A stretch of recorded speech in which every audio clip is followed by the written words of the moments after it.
सतसंग पर्वत पर महाराज पांडु कुंती जी और माद्री जी के साथ विराजमान हैं। बहुत से ब्रह्म ऋषियों का सेवन पांडु जी महाराज करते हैं। पुत्र की प्राप्ति की प्रबल इच्छा और जाने अनजाने में एक भयंकर अपराध बन जाना। किंदम नाम के एक ऋषि जो बहुत संयम से चलने वाले थे, पर भगवत लीला विधान से उनको दिन में ऐसी काम की वृत्ति जागृत हुई कि वो संभाल नहीं पाए और अपनी पत्नी की प्रेरणा से मृग रूप धारण किया। क्योंकि दिन में काम भोग करना निषेध किया गया है शास्त्र में, उसे पापाचरण माना गया है।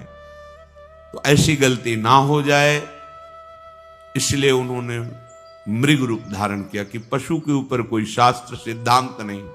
इतने महान तपस्वी कि वो अपने स्वरूप को छिपाकर मृग रूप धारण कर लिया, पर उस काम पर विजय प्राप्त नहीं की। परिणाम यह हुआ कि मृग और मृगी के रूप में तो महाराज पांडु ने देखा इतना तेजस्वी मृग तो हमने देखा ही नहीं, इसकी मृगशाला तो बहुत सुंदर बनेगी। 5 बाणों से बीन दिया। तब किंदम ऋषि ने कहा कि तुमने भारी अपराध कर दिया, मैं शाप देता हूं, जब तुम अपनी स्त्री में कामासक्त होगे उसी समय तुम्हारी मृत्यु हो जाएगी। इस शाप से मानो दग्ध हो गए महाराज पांडु। कुंती जी से कहा कि अभी कुछ समय पहले ब्रह्म ऋषियों ने कहा तुम्हें निराश नहीं होना, तुम्हारे पुत्र होगा। तो मैं तो असमर्थ हूं शाप के कारण, फिर पुत्र कैसे हो सकता है? हमें लगता है जब हमारे भाग्य में पुत्र है तो उसका विधान शास्त्र में एक निकलता है, किसी ब्रह्म ऋषि से संयोग कराकर पुत्र प्राप्त किया जाए। क्या कुंती देवी से कहा तुम्हें यह स्वीकार है? उनका भगवान किसी ब्रह्म ऋषि की आवश्यकता नहीं है, हमने एक ऐसा दुर्वासा जी से मंत्र प्राप्त किया है कि जिस देवता को चाहे आकर्षित करके बुला सकते। कल आपने चर्चा सुनी, महाराज पांडु की प्रेरणा से साक्षात धर्म, जिससे धर्मराज युधिष्ठिर प्रकट हुए। फिर महाराज पांडु की प्रेरणा से वायु देवता का वाहन, जिससे महाबलशाली भीम प्रकट हुए। फिर देवराज इंद्र का वाहन, जिससे अर्जुन जी प्रकट हुए। फिर कुंती से कहा तो कुंती ने कहा बस महाराज, शास्त्र विधान इतना ही है, आगे एक शब्द भी आप नहीं बोलना। माद्री जी ने प्रार्थना किया पांडु से कि आप जानते मैं किसी भी स्थिति में कुंती जी से कम नहीं हूं, पर मुझे महारानी पद नहीं मिला, मैं सह गई। अब तो असह नहीं हो रहा है कि उनके पुत्र भी हो गए और मेरे पुत्र नहीं। मैं प्रार्थना कर नहीं सकती, आप प्रेरणा कीजिए कुंती जी को कि एक पुत्र के लिए मुझे भी सौभाग्य प्रदान करें। महाराज पांडु ने कुंती जी से ऐसा निवेदन किया। कुंती जी ने कहा किसी भी एक देवता का आप स्मरण करो, मंत्र विधि का प्रयोग मैं कर रही हूं। तो बड़ी सावधानी और प्रवीणता से विचार किया कि इनके 3 पुत्र हैं तो 2 तो होने ही चाहिए, और 2 के लिए अवसर है नहीं, इसलिए उन्होंने एक देवता का स्मरण किया जो 2 रूप में रहते हैं, अश्वनी कुमार। दोनों अश्वनी कुमार प्रकट हुए और उनसे नकुल सहदेव का प्रादुर्भाव हुआ। यही महाभागवत 5 पांडवों के नाम से प्रसिद्ध हुए। सतसंग निवासी ब्रह्म ऋषियों ने उन सब का संस्कार किया और बहुत ही आशीर्वाद दिए। कुंती के ज्येष्ठ पुत्र का नाम युधिष्ठिर, मंझले का नाम भीमसेन और उनसे छोटे का नाम अर्जुन। माद्री के पुत्रों में जो सबसे पहले प्रकट हुए उनका नाम नकुल और दूसरे का नाम सहदेव निश्चित किया गया। पांडवगण ये 5 प्रतिवर्ष एक एक करके प्रकट हुए थे। ये सब दिव्य तेजधारी देव स्वरूप, धैर्यवान, वीर्यवान, महाबली, महान बुद्धिमान, पराक्रमी, इन तेजस्वी पुत्रों को देखकर महाराज पांडु को बड़ी प्रसन्नता हुई। बार बार सत्संग निवासी मुनियों के चरणों में प्रणाम करते हैं कि ये सब आप ऋषियों की कृपा से ही सौभाग्य प्राप्त हुआ है।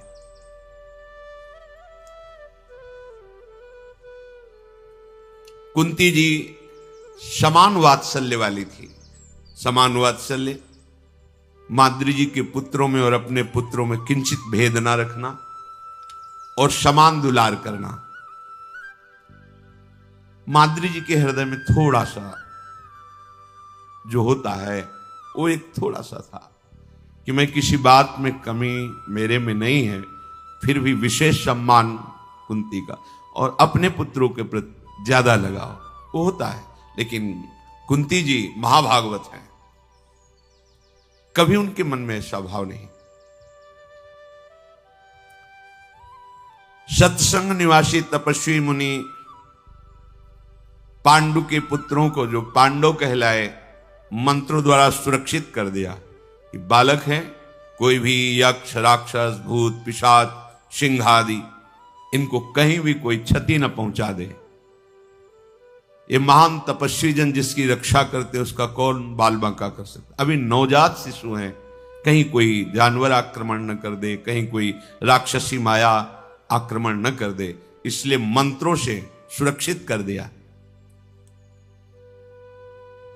द्वारिका में वसुदेव जी की ये बहन है कुंती जी, वहां बैठकर विचार हुआ जब गुप्तचरों ने बताया कि किंदम ऋषि का शाप महाराज पांडु को प्राप्त हो गया है और वो सत्संग पर्वत पर एक वानप्रस्थी की तरह, तपस्वी की तरह रहकर जीवन व्यतीत करते हैं।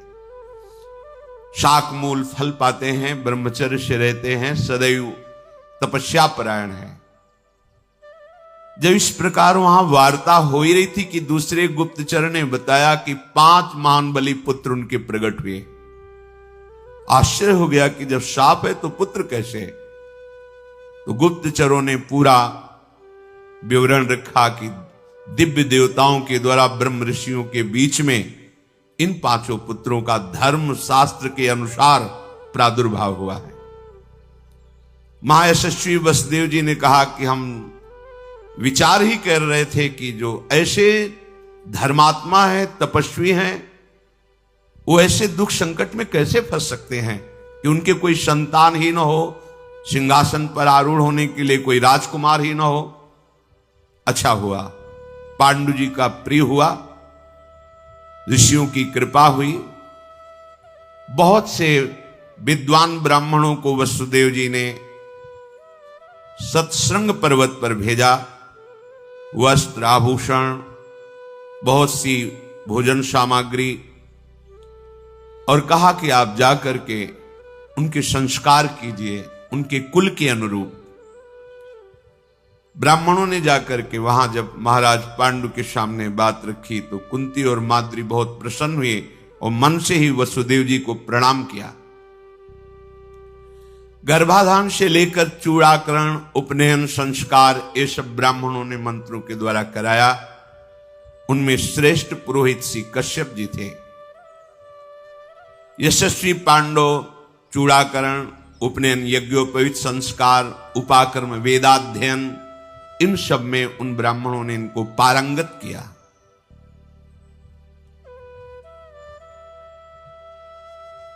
जैसे जल में कमल बढ़ता है वैसे ही ऋषियों के बीच में ये 5 बालक बड़े होने लगे।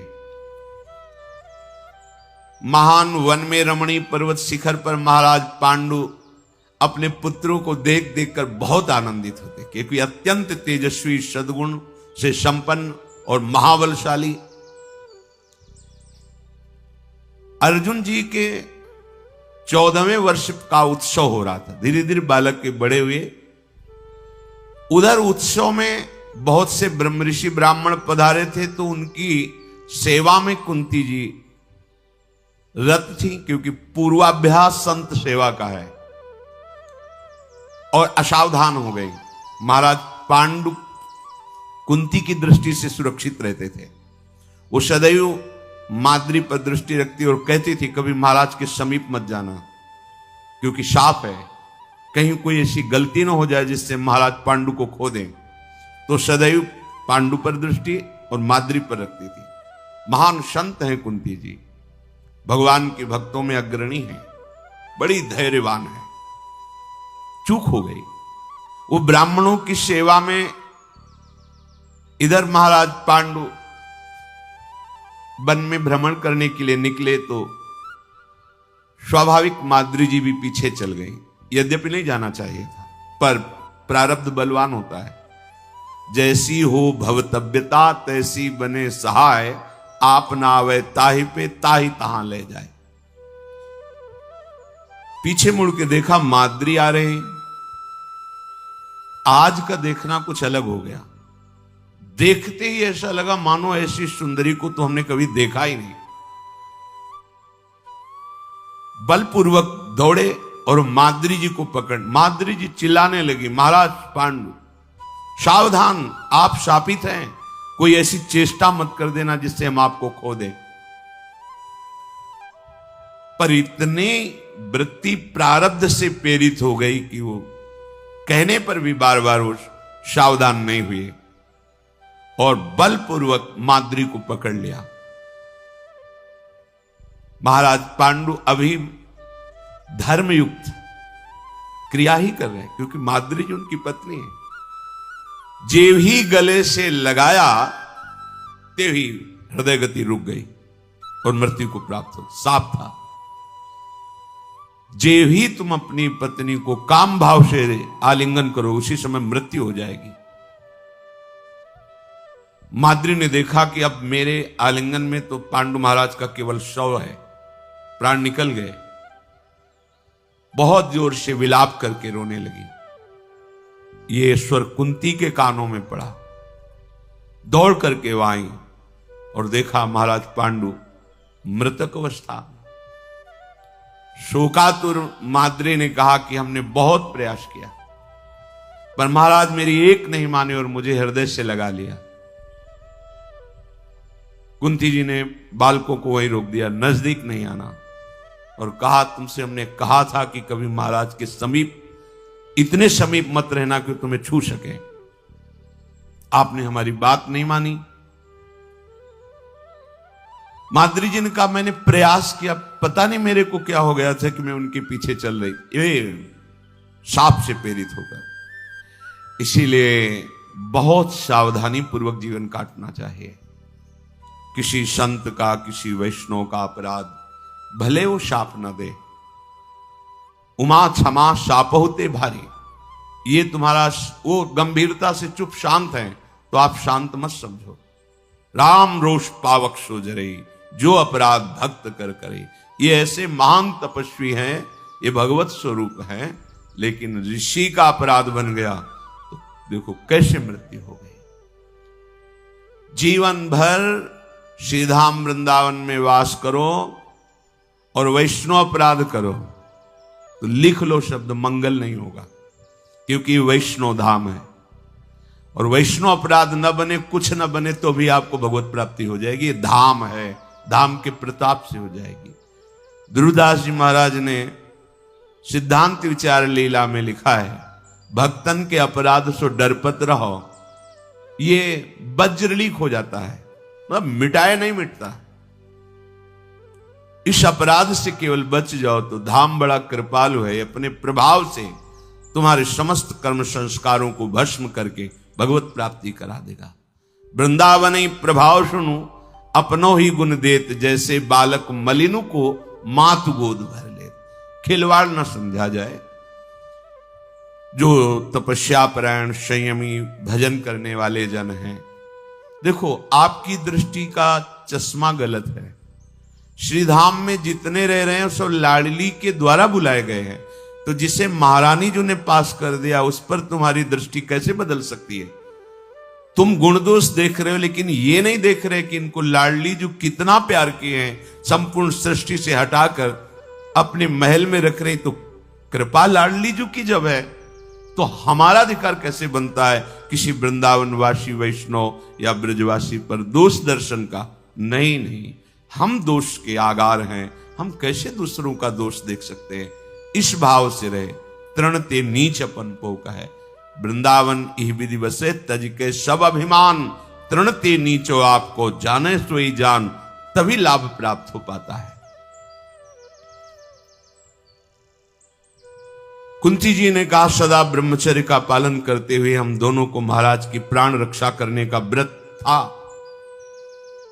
माद्री जी ने कहा मैंने महाराज की रक्षा ही की है, पर उनके बल के सामने मेरा बल थोड़ी काम करेगा। उन्होंने बलपूर्वक मुझे हृदय से लगाया, आलिंगन किया। मैंने महाराज को रोकने की चेष्टा की, लेकिन दुर्भाग्य सफलता को प्राप्त हुआ। मेरा दुर्भाग्य सफल हो गया। पांडु महाराज मृत अवस्था को प्राप्त, ये हमारा दुर्भाग्य सफल होना था। माद्री का वचन सुनकर के कुंती बहुत शोक से युक्त हो गई। महाराज पांडु का मुख शांत, एकदम मृत अवस्था में सैया पर पड़े हुए पांडु के समीप समस्त सत्संग निवासी जितने ब्रह्म ऋषि थे सब आ गए। बहुत से चारण जी भी आए। शोक मग्न होकर के कुंती जी ने सबसे कहा कि अब जो क्रियाएं होती हैं हमें तो पता नहीं, आप सब ब्रह्म ऋषि कैसे महाराज की अंतिम क्रिया हो वो करना चाहिए। कुंती जी ने कहा मैं इनकी ज्येष्ठ रानी हूं, इसलिए इस क्रिया पर ज्येष्ठ अधिकार मेरा है। मैं अपने स्वामी के साथ उनकी चिता में जल करके उनका साथ दूंगी। सब ब्रह्म ऋषि इस बात का अनुमोदन करें। माद्री बोली कदापि नहीं, सब जगह आप आगे हो, लेकिन यहां मैं आगे रहूंगी, क्योंकि महाराज मेरे पर आसक्त होकर शरीर छोड़ा तो मैं महाराज के लिए अपना शरीर उनकी चिता में भस्म करूंगी। और एक हृदय की बात कहती हूं, मेरे हृदय में आपके प्रति बहुत आदर है, पर मेरी सामर्थ्य नहीं कि मैं आपके पुत्रों को अपने पुत्रों जैसा पालन कर सकूं। और आप में स्वभावता यह है कि आप अपने पुत्रों में मेरे पुत्रों में भेद ना अभी रखती हो ना कभी रखेंगी। कई बातों में मैं आपको आदर करती हूं, इसलिए मेरा बर्ताव आपके पुत्रों के साथ सही नहीं रहेगा। मेरा हृदय जानता है, ईर्ष्या से युक्त है, इसलिए आप हमारे पुत्रों का पालन करें। और महाराज मेरे पर आकर्षित हुए, इसलिए मैं साथ में चिता में जलूंगी। कुंती बोली हे महात्माओं, हे ऋषियों, पांडु महाराज का जैसे परम मंगल हो वैसी अंत्येष्टि क्रिया करो।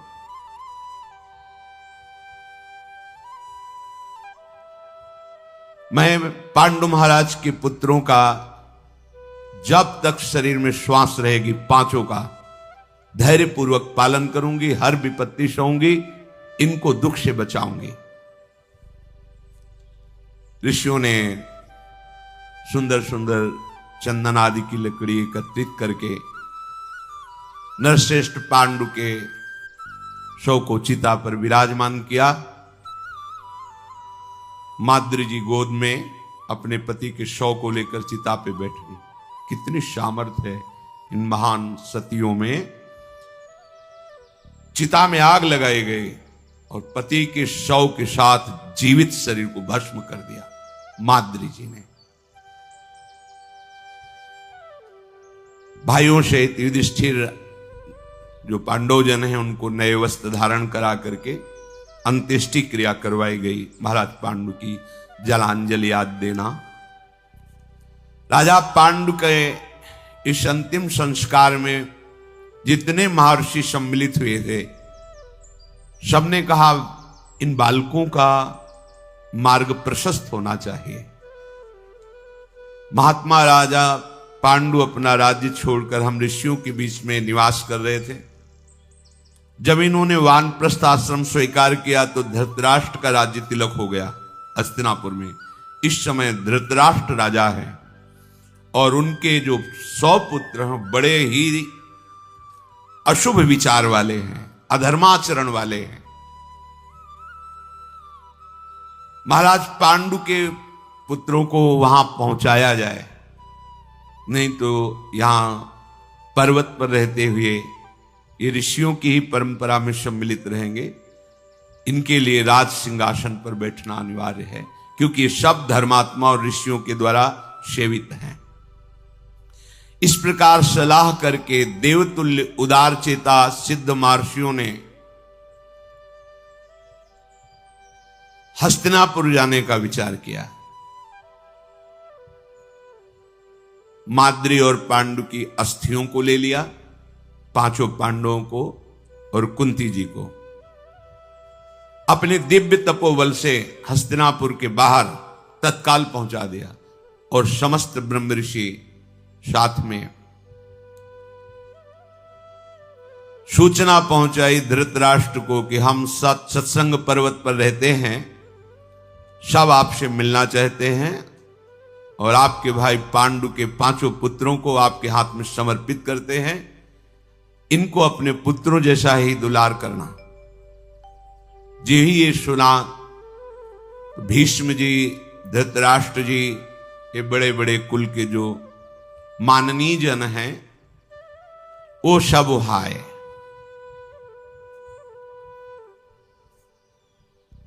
मुनियों ने द्वारपालों द्वारा सूचना पहुंचाई तो संपूर्ण नगर की नर नारी महाराज पांडु के पुत्र पधारे हैं, सब दर्शन करने के लिए आए। 2 घड़ी दिन चढ़ते चढ़ते सहस्त्रों पूर्वासी, बड़े बड़े तपस्वी मुनि, बड़े बड़े राजमंत्री, ये सब उपस्थित हुए। शांतन नंदन भीष्म, सोमदत्त, वाल्मीकि, महाराज धृतराष्ट्र, संजय, विदुर जी, सत्यवती और काशीराज की दोनों कन्याएं, गांधारी, ये सब दर्शन करने के लिए नगर से बाहर आए। दुर्योधन आदि जो कौरव, ये 100 आभूषणों से विभूषित होकर के ये आए। सब ने पहले महर्षियों को प्रणाम किया जो सत्संग ऋषि निवासी हैं। पुरोहितों ने मंत्रोच्चारण करके स्वस्ति वाचन करके सब ऋषियों को अर्घ्य दिया। जनपद के सब स्त्री पुरुषों ने धरती पर माथा टेक कर सत्संग निवासी ऋषियों का अभिवादन किया, प्रणाम किया। समस्त जन समुदाय शांत भाव से हाथ जोड़े खड़े। फिर भीष्म जी ने महर्षियों का सम्मान करके आपके आगमन से हमारा हस्तिनापुर परम भाग्यशाली हुआ। सब मृगचर्म धारण किए हुए ऋषि जन हैं।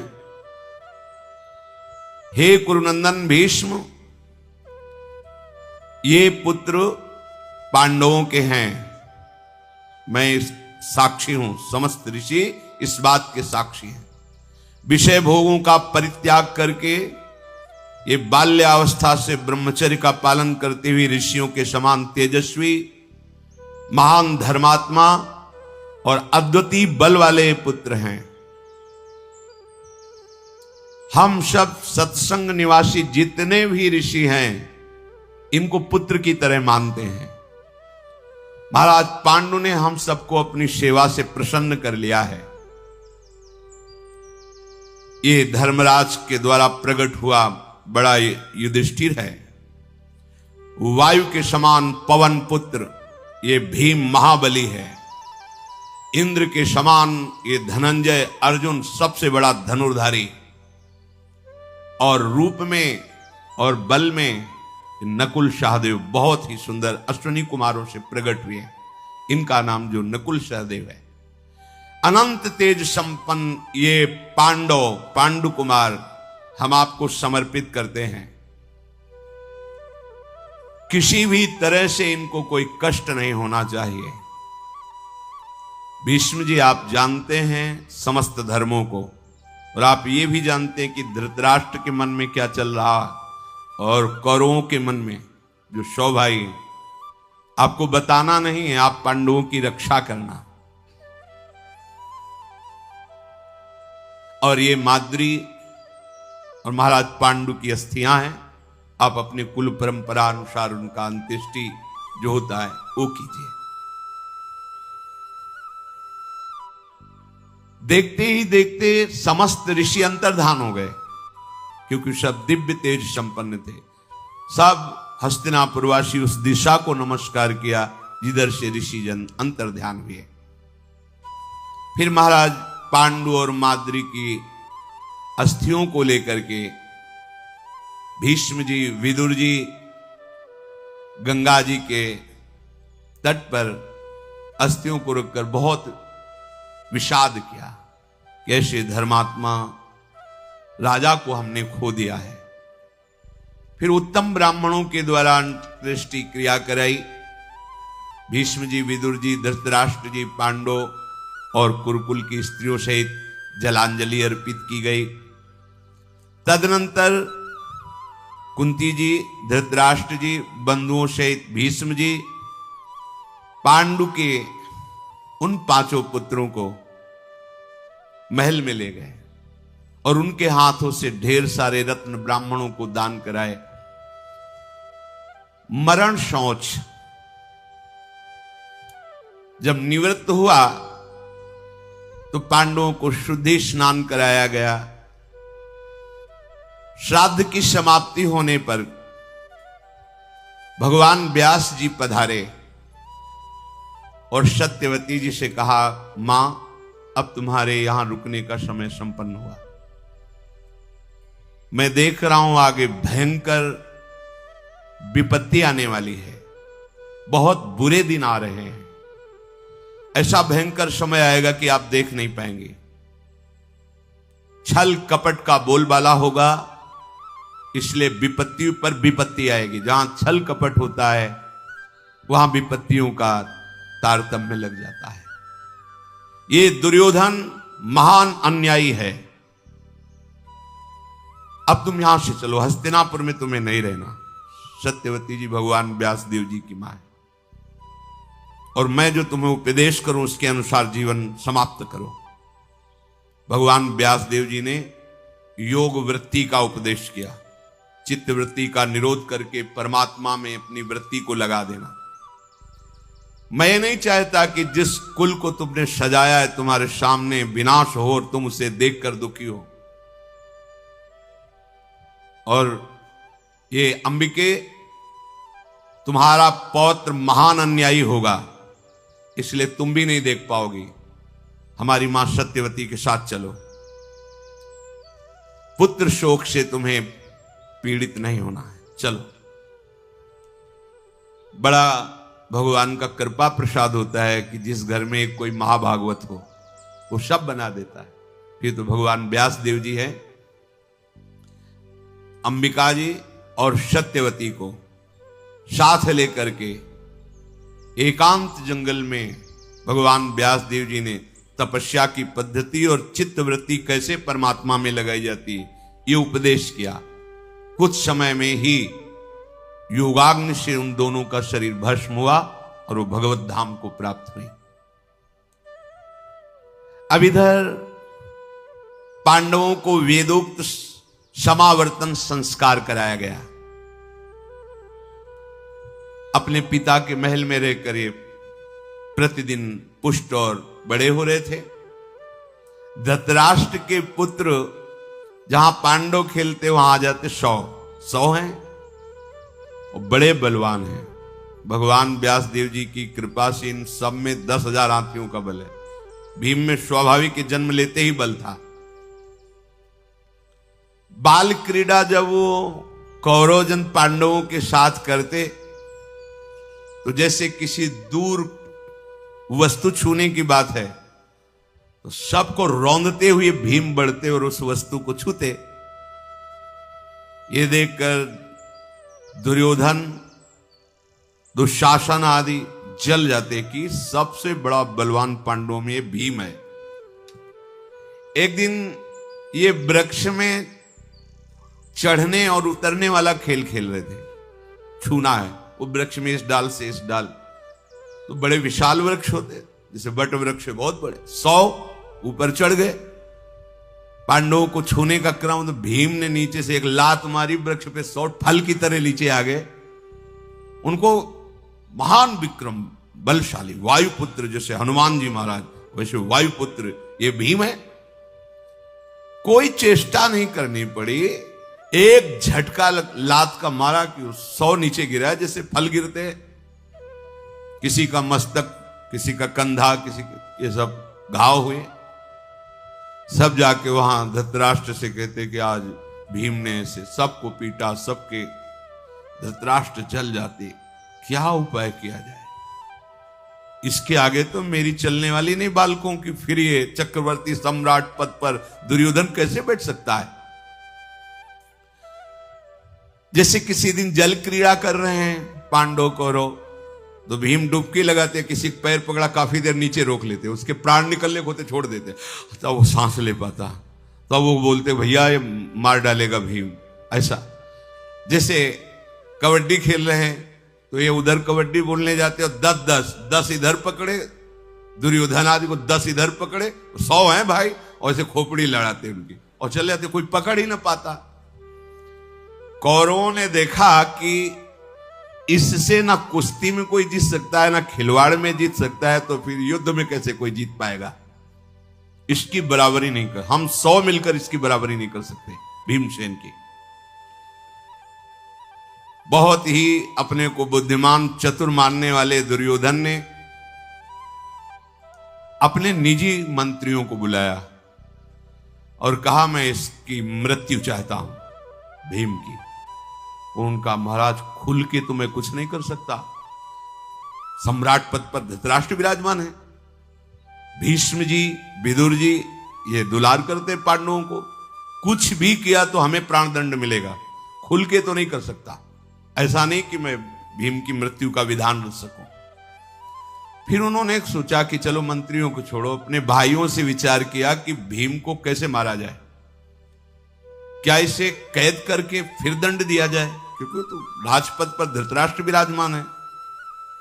नहीं, पराक्रमी भीष्म जी हैं, कैद कर नहीं सकते, ये भी सलाह गई। तो खाने में बहुत ये खाता है, तो इसको खीर में कालकूट विष मिलाकर खिला दिया जाए।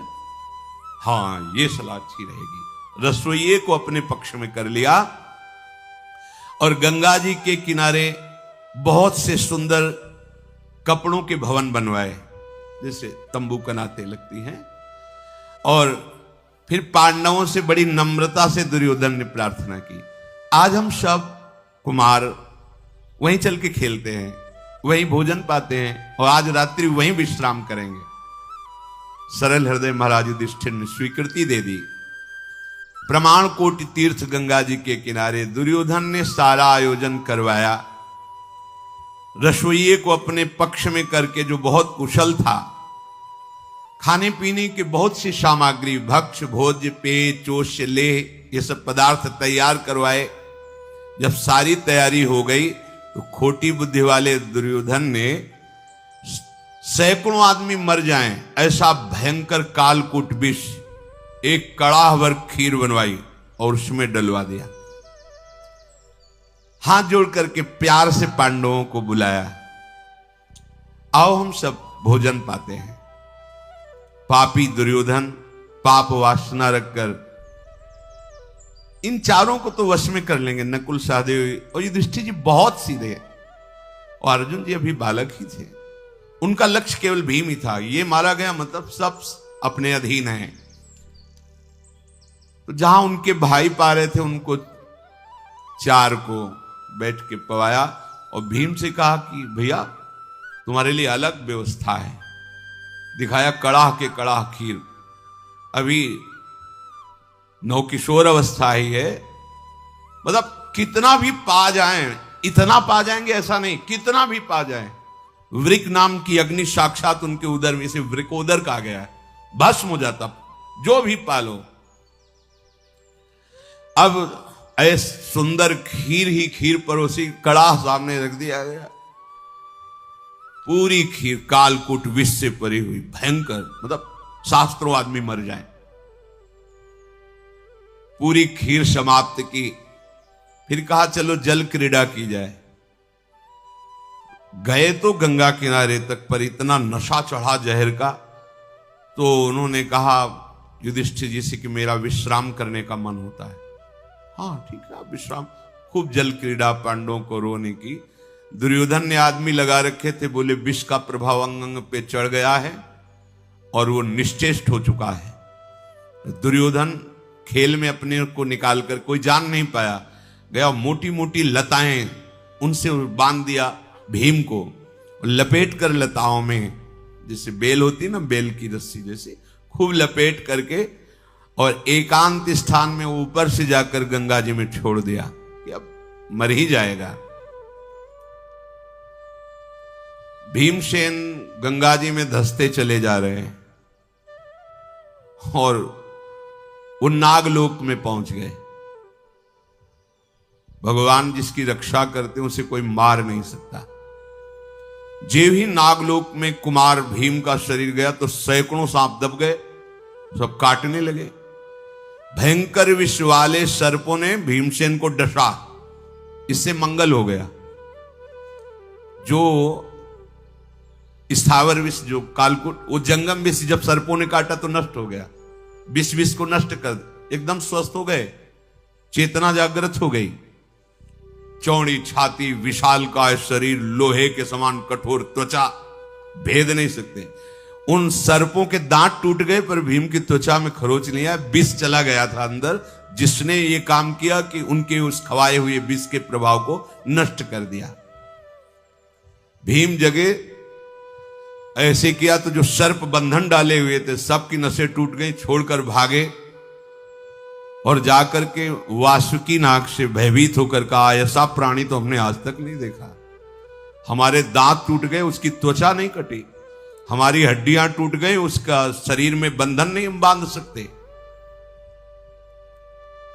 वासुकी के समीप गए। वासुकी ने कहा ऐसा कौन हो सकता है, इतना बलवान। वासुकी नाग उस भयंकर पराक्रमी महाबाहु भीम के समीप गए, देखा विशाल का शरीर। नागराज अर्यक भी उनके साथ आए थे। उन्होंने कहा बस बस शांत रहना, ये और कोई नहीं, प्रथा के पिता शूरसेन हैं और वो हमारे बहुत मित्र हैं और दौहित्र भी हैं। ते तो हमारे ही परिकर का हुआ। हृदय से लगाया भीम को और कहा कि तुम्हारे साथ छल कपट किया गया है। वासुकी ने कहा यदि तुम इसका सम्मान करते हो अर्यक, तो मैं भी सम्मान करूंगा। इसको क्या दे दूं, कोई नागमणि, कोई रत्न, आप बोलिए क्या इससे दे दूं। तो उनका महाराज मणियों की तो कमी है नहीं महल में, कुछ ऐसा दीजिए जिससे आपका प्रताप बढ़े कि वासुकी नाग ने दिया है। तो उन्होंने कहा कि एक कुंड में ये जो अमृत भरा हुआ है, हजारों हाथियों का बल है इसमें, अगर ये पी के पचा ले, 10,000 हाथी का बल इसके अंदर और आ जाएगा। वैसे ही जन्म से 10,000 हाथियों का बल है। तो भीम से अर्यक जी ने कहा तुम कितने कुंड पी सकते हो? बोले जितने पिला दो। भीम का तो छूट है, जितना तुम पी लो। कुंड, लीटर 2 लीटर, बाल्टी 2 बाल्टी ले, कुंड। वासुकी और अर्यक की सम्मति से ऐसा हुआ, भीम ने अंजुलि बांध करके पीना प्रारंभ किया पूर्व मुख होकर के, तो एक सांस में 8 कुंडों का रस पी गए। अर्यक ने कहा बस करो, इतना पच जाए पहले। 3 दिन 3 रात सोने के बाद फिर उठे। तब उन्होंने कहा कि महाबाहु भीम, तुम इतने बलवान हो चुके, पहले इतने बलवान थे, अब इतने बलवान हो चुके हो कि विश्व में तुम्हें कोई परास्त नहीं कर सकता। किसी की गदा में ऐसी दम नहीं कि तुम्हारे ऊपर प्रहार करने पर अंग भंग कर सके। तुम विश्व में सबसे बड़े महाबली हो चुके हो। बहुत सम्मान हुआ नागलोक में। अब इधर युधिष्ठिर जी अपने भाइयों के साथ घर गए तो कुंती जी ने कहा कि भीम कहाँ है, क्योंकि उनको लगा रहता था कि ये दुर्योधन आदि दुष्ट विचार के हैं। उन्होंने कहा कि हमें तो लगा था कि भीम सोने के लिए निकला, वो घर चला आया है, इसलिए हमने खोज नहीं की। कहा नहीं, यहां तो नहीं आया है। क्या हुआ होगा भीम का, व्याकुलता कुंती के बहुत बड़ी। फिर वहां आकर के देखा जहां शिविर तंबू लगे थे वहां तो भीम थे नहीं, यहीं सोया हुआ था भीम। कहीं ऐसा तो नहीं कि दुर्योधन ने कुछ कर दिया हो। धर्मराज जी बहुत विवश हो गए। कुंती जी ने कहा तुम किसी से कुछ मत कहो, समय बहुत विपरीत, तुम स्वयं ढूंढो, खोज करो कहां भीम है। अगर इन लोगों से पूछोगे तो कोई न कोई घटना तुम लोगों के साथ न कर दे। ये दुर्योधन की आंखों में हमारे पांचों पुत्र खटक रहे हैं, इसलिए मैं बहुत डर रही हूं। कुंती जी ने, अब पूरा साम्राज्य उनके हाथ में है, हमें लगता है भीमसेन को मार दिया गया, मेरा हृदय कहता है। कुंती जी ने ऐसा विदुर जी को बुलाया और विदुर जी से कहा आप कोई उपाय कर सकते हो। विदुर जी ने कहा आप बिल्कुल निश्चिंत रहें, जरूर दुर्योधन दुष्टात्मा है, वो प्रहार भी कर सकता है, वो मरवा भी सकता है, पर मुझे याद है सत्संग के जो ऋषि जन आए थे उन्होंने कहा था कि तुम्हारे पुत्र दीर्घजीवी हैं। तो मुझे ऋषियों के वचनों पर विश्वास है कि तुम्हारे पुत्रों को कोई मार नहीं सकता, इस बात से तुम निश्चिंत रहो। हां, दुर्योधन मार सकने की चेष्टा कर सकता है लेकिन वो मर नहीं सकते, क्योंकि ऋषियों ने कहा था दीर्घजीवी हो। तब कुंती जी का हृदय शीतल हुआ कि चलो। विद्वान विदुर जी उनको ढांढस बनाकर चारों पुत्रों के साथ खोज करने लगे। महाबलवान भीमसेन नागलोक में बड़ा सम्मान पाए। तो अर्यक जी जो नागों में श्रेष्ठ थे उन्होंने कहा कि हो सकता है फिर दोबारा विष दिया जाए भीम को।